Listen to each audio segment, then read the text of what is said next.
Hi everyone, it's Steph here. This is the Novelty Corner and welcome back to my channel. This is a Books Beside My Bed video. We are pretty much right smack in the middle of my December daily videos, so I hope that you've been enjoying the daily content. I'm going to be talking about the books that I've read in the last 7 days, so we're going to jump straight into it. This is my reading week from the 7th until the 11th of December. There was a reading vlog that took place the weekend before all of these books, so I will leave that linked on the screen. There were about 5 books that I read for that reading vlog that I'm not talking about in this video. In this wrap up, I'm going to be talking about 8 books. Most of them are short stories or novellas, so they're fairly short and hopefully this will be a rather brief video. Those 8 things equated to 1,198 pages and my yearly reading total is 515 books. I did have one DNF this week that is not included in any of those totals, and that is Dear Satan by Eve Langlaise. This is part of a series and it sounded like it was going to be really funny, and when I started reading it, it was. It's about Satan, or Lucifer, who keeps stealing Santa's letters when kids misspell Santa.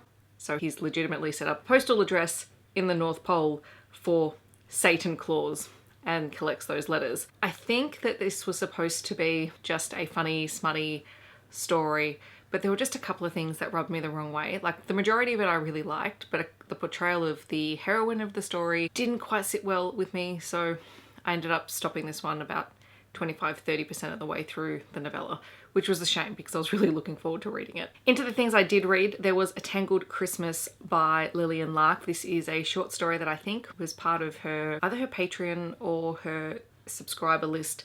It is a follow-up story from Tangled, which I really loved, which is a sci-fi romance. This is Matthew and Charlotte's Christmas together, and Matthew is trying to make it a really festive thing, but his only experience of Christmas is sort of the mass-marketed Christmas. And Charlotte has some rather complicated feelings related to Christmas, and so it creates a sort of unease between the two of them until they resolve it. It was short, it was very sweet, and I enjoyed revisiting Matthew and Charlotte because they are an adorable couple. Then I read Gingerbread Kisses by Lucy Eden, which was just okay.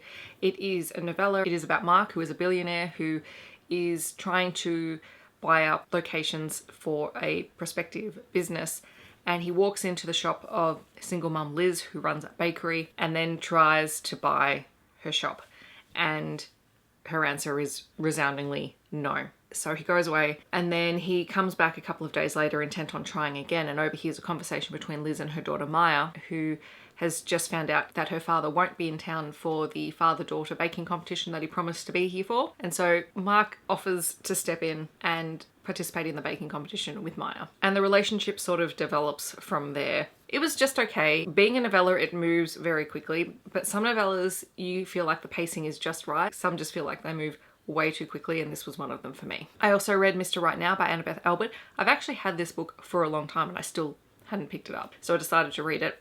It is a novella, it is an romance. The story opens with Esteban discovering his neighbour Russ throwing out a pan because he's quite literally destroyed Thanksgiving lunch in this pan, and he offers to come and help Russ prepare a Thanksgiving lunch for his family. Like, they're neighbourly enough to say hello to each other, but they haven't really spent a huge amount of time with each other. And we find out that Russ's boyfriend broke up with him the night before and was supposed to be the one helping prepare the lunch, and that Russ is a former soldier who has had quite a few issues to deal with post leaving the service. So this is very overwhelming for him, but he wants to do something for the family because they're worried about him. Esteban helps him put together Thanksgiving lunch. Russ invites him to stay. His family mistakenly think that Esteban is the boyfriend that Russ had been seeing, and so the two agree to fake date over the holidays and then have an amicable split later on. As they're fake dating, real feelings begin to develop, and it's just kind of adorable. As I've said before, Annabeth Albert is relatively consistent in her stories, so I really enjoyed this one. And then I reread Magic Breaks for the Kate Daniels read along. This is book 7 in the Kate Daniels series. A lot of these books are emotional roller coasters, and this one was no exception.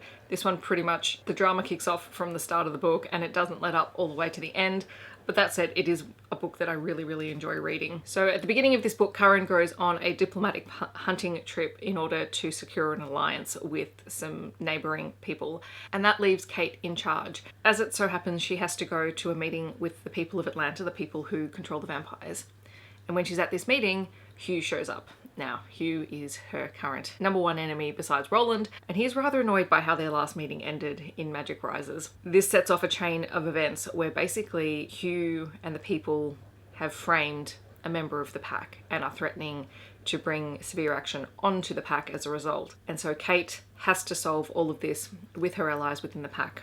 And along the way, lots of people get very severely injured. So like that's very stressful. Kate also ends up with a unexpected trip to Mishmar and ends up coming face to face with Roland. Lots of things go down. I really can't talk about it without spoilers. However, the day that I'm filming this, I'm also going to have the live show for this book with Megan and Heather. So link on the screen, all the spoilers will be there. Two things that I have to say that I really loved about this book. I really loved the scenes that Kate has with Gastek, who is the de facto leader of the people at the moment when Hugh's not there. And also the final scene between Kate and Curran and the decision that Curran makes regarding the pack, because it was just a great scene. And this is really the part where their relationship is no longer on any kind of shaky ground whatsoever. Curran is very decisive when it comes to Kate, and this is where it starts to show up and be less annoying than it was in the previous book. Then I read Project Hail Mary by Andy Weir. This is not a romance book, it is a science fiction book, and this was the Read Digital book that people who follow my channel voted on as the book to read this month. As I said in my vlog, which will come out later this week, I have very mixed feelings when it comes to Andy Weir because I absolutely adore The Martian and I cannot stand Artemis. Like, I own a copy of the book because the book is beautiful to look at, but I actually loathe the book. And I was not sure where I was going to fall on Project Hail Mary. I'm happy to say that this is closer to The Martian. It is not as good as The Martian, and I don't think the pacing is as great as it, but it is miles better than Artemis. It is about Ryland Grace, who is a high school science teacher who ends up being recruited into a project to save the Earth when it is discovered that the Earth is probably going to enter a new ice age in the next 30 odd years. He ends up waking up alone on a spacecraft, and he actually can't remember why he's there or what his purpose is. He doesn't even initially remember who he is. And we find out that he's been in a coma for a years-long trip to a sun that is not in our solar system. And he's been sent there because this sun might hold the key to understanding what is happening to our sun and potentially save the Earth. So he has to set about solving all of this information and trying to remember exactly what's going on and why he's there.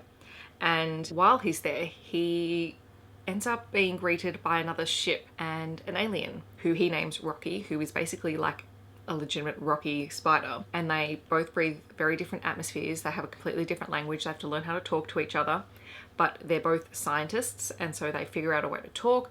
And I loved Rocky. Rocky was amazing. And then together, to quote the book, they science the shit out of things, which is very Andy Weir, and, you know, figure out a way to solve the problem of the beings that are eating the suns. I enjoyed it. It's very science heavy, and in parts that means that pretty much the whole center of the book is laden with those science facts, which is fine, but it does make for a slower read. This has the same feeling of The Martian in that it's one man stuck in the middle of nowhere having to solve science problems continuously in order to get the result that they want. I liked the addition of Rocky. I thought that was a really cool character. And I also like that Andy Weir didn't go for the easy ending. I think it was a really solid read. And then I realized Andy Weir had a short story that came out as another collection, so I decided to just read it because it was only 24 pages long, and that's Randomize. This is about Sumi and Prashant, who end up running a scam on a casino that has just installed a quantum computer that is designed to protect sort of their gaming machines. It was short, it was interesting, it was very sciencey as well, as per Andy Weir, but an interesting read. And then I read two very short, smutty Christmas stories because they were on my Kindle, so I read them.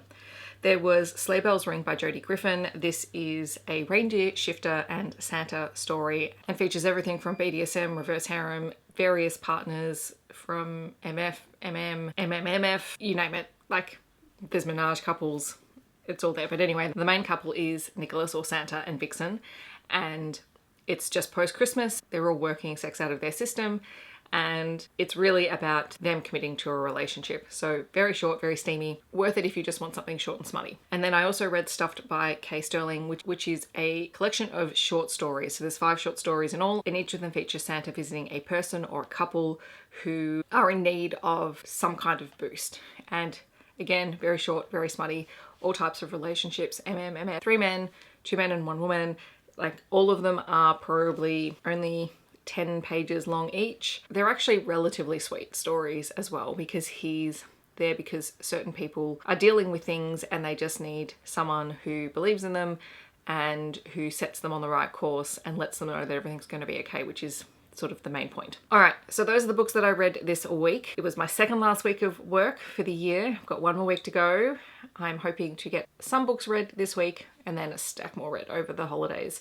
So I'm really looking forward to it. In the comments, I would love to know if you have read any of these books or if you're planning on picking any of them up in the future. Otherwise, if you want to let me know that you're here but you don't want to leave a comment, leave any kind of space emoji down below. I hope that wherever you are in the world, you're staying safe and healthy, and I'll see you in my next video. Thanks so much for watching. Bye everyone.